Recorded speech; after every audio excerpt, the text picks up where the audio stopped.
मैं केंद्रीय विद्यालय जनकपुरी दिल्ली में पढ़ता हूँ।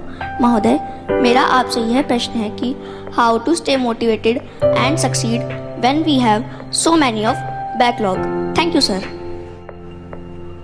माननीय प्रधानमंत्री जी नमस्कार। मेरा नाम सुजीत कुमार प्रधान। मेरा प्रश्न है, पाठ्येतर गतिविधि के लिए बच्चों को कैसे प्रेरित करें? धन्यवाद। नमस्कार माननीय प्रधानमंत्री जी महोदय, मेरा नाम कोमल शर्मा है। मैं राजकीय बालिका उच्च माध्यमिक विद्यालय बगरू जयपुर कक्षा 12वीं की छात्रा हूँ। मेरा प्रश्न आपसे ये था कि मेरे एक सहपाठी का एक पेपर अच्छा नहीं गया है, तो मैं उसे दिलासा कैसे दूँ? धन्यवाद। Namaste sir, greetings from MES Indian School, Doha, Qatar. My name is Aaron Eapen of class 10. My questions to the Honorable Prime Minister of India are these.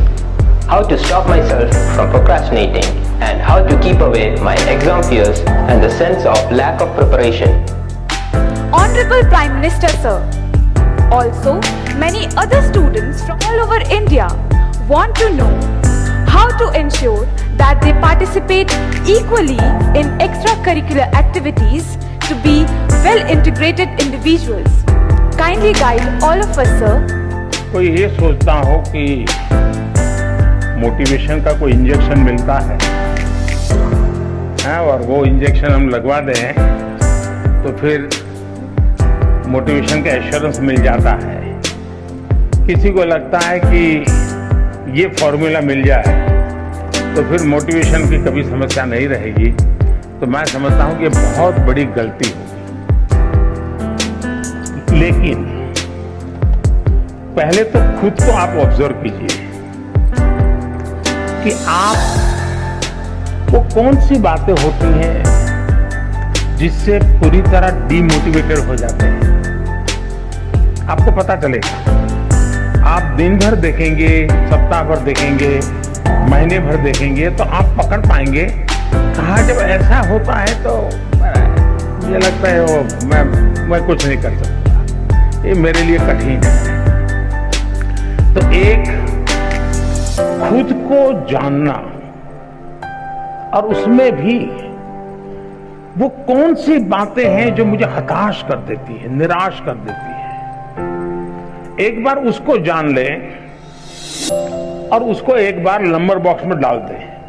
ठीक है, फिर आप कोशिश कीजिए कि वो कौन सी चीजें हैं जो सहज रूप से आपको मोटिवेट करती हैं। जो बातें सहज रूप से आपको मोटिवेट करती हैं उसको आप आइडेंटिफाई कीजिए। मान लीजिए आपने कोई बहुत अच्छा गाना सुना, सिर्फ उसका संगीत नहीं, उसके शब्दों में कुछ चीजें ऐसी है कि आपको लगता है हाँ यार, सोचने का तरीका ये भी हो सकता है।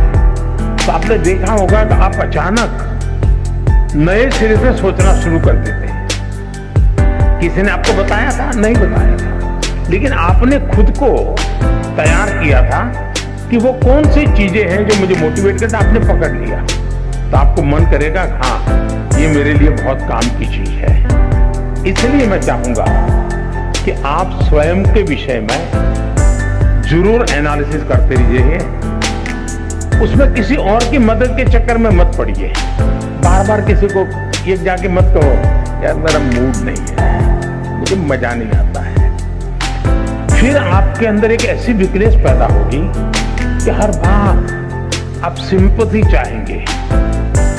फिर आपका मन करेगा मम्मी मेरे पास बैठे हैं, जरा मुझे पुचकारे पुलकारे, समय में जरा उत्साहित करे, मेरा लालन पालन करे। तो एक वीकनेस धीरे धीरे डेवलप हो जाएगी। कुछ पल तो अच्छे चले जाएंगे। और इसलिए कभी भी उन चीजों के विषय में सिंपैथी गेन करने के लिए उपयोग मत कीजिए, कभी मत कीजिए। है जीवन में मुसीबतें आई, निराशा आई, हताशा आई, मैं उसको खुद जीऊंगा, मैं उससे जम करके उससे जंग करूंगा और मेरी ही निराशा, मेरी उदासीनता को मैं ही खत्म कर दूंगा, मैं ही उसको कब्र में गाड़ दूंगा। ये विश्वास पैदा करें। दूसरा है, हम किन चीजों को ऑब्जर्व करते हैं। कभी कभी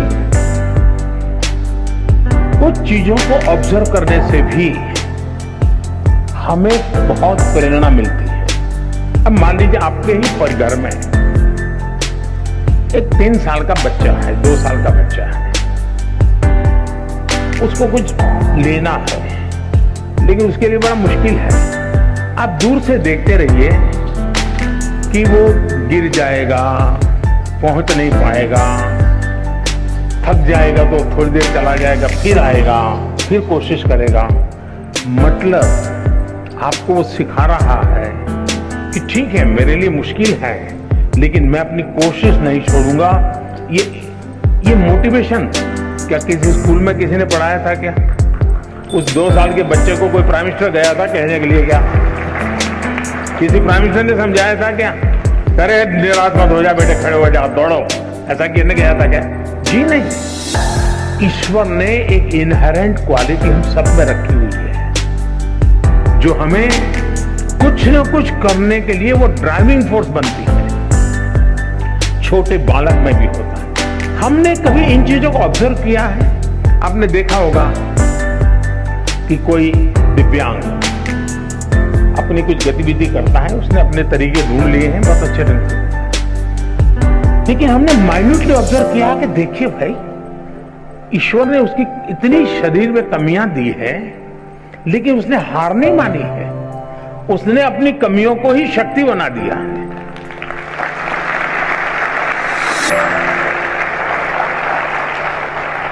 और वो शक्ति खुद को तो दौड़ाती है, वो खुद शक्ति अगर देखने वाला नहीं, ऑब्जर्व करने वाला, जो निरीक्षण करता है, उसको भी प्रेरणा देती है। हम कोशिश करें, हमारे आसपास जो चीजें हैं उसको हम उस रूप में ऑब्जर्व करें, उसकी वीकनेसेस को ऑब्जर्व ना करें, उस कमियों को उसने कैसे मात किया है, उन कमियों को वो कैसे मात करता है, उस प्रक्रिया को बारीकी से देखिए।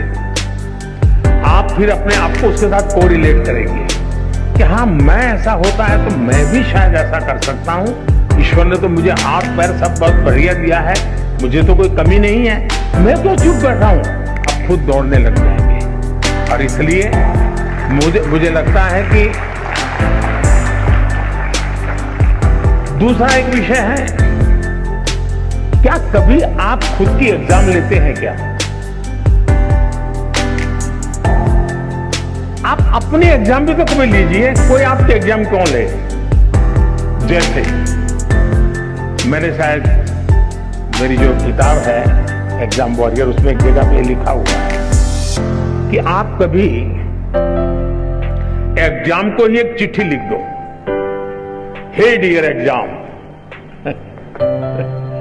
और उसको लगो अरे तुम क्या समझते हो, मैंने ये तैयारी की है, मैंने ये तैयारी की है, मैंने ये मेहनत की है, मैंने इतना प्रयास किया है, मैंने ये पढ़ा है, मैंने ये लिखा है, मेरी इतनी नोटें भरी हुई है, मैं टीचर के साथ इतने घंटे बैठा हूं, मैंने मम्मी के साथ इतना समय बिताया है, मैं मेरे पड़ोसी के छात्र ने अच्छा काम किया तो उसके जाकर, अरे मैं इतना सीख करके आया, तुम कौन होते हो मेरा मुकाबला करने वाले?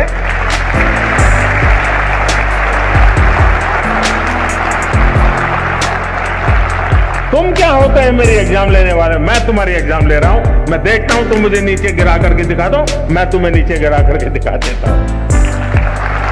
कभी तो करिए। कभी कभी आपको लगता है कि भाई मैं ये जो सोचता हूं सही है गलत है, आप ऐसा कीजिए, एक बार रिप्ले करने की आदत बनाइए। रिप्ले करने की आदत बनाएंगे तो आपको एक नई दृष्टि मिलेगी। जैसे मानो क्लास के अंदर कुछ सीख करके आए हो, आपके 3-4 दोस्त हैं, बैठिए और आज जो सीखा है आप ही टीचर बन के आपके 3 दोस्तों को सिखाइए, फिर दूसरा दोस्त और 3 को सिखाए, फिर तीसरा दोस्त और 3 को सिखाए, फिर चौथा दोस्त, यानी एक प्रकार से जितने पाया होगा वो परोसेगा और हर एक को ध्यान में आएगा। देखिए यार, उसने इस बिंदु को पकड़ा था, मुझसे छूट गया था, उसने इस पॉइंट को पकड़ा था, मुझसे छूट गया था। चारों लोग जब रिप्ले करेंगे उस बात को और खुद आप करेंगे, किताब नहीं है, कुछ नहीं है, सुना है, आप देखिए वो आपका अपना बन जाएगा।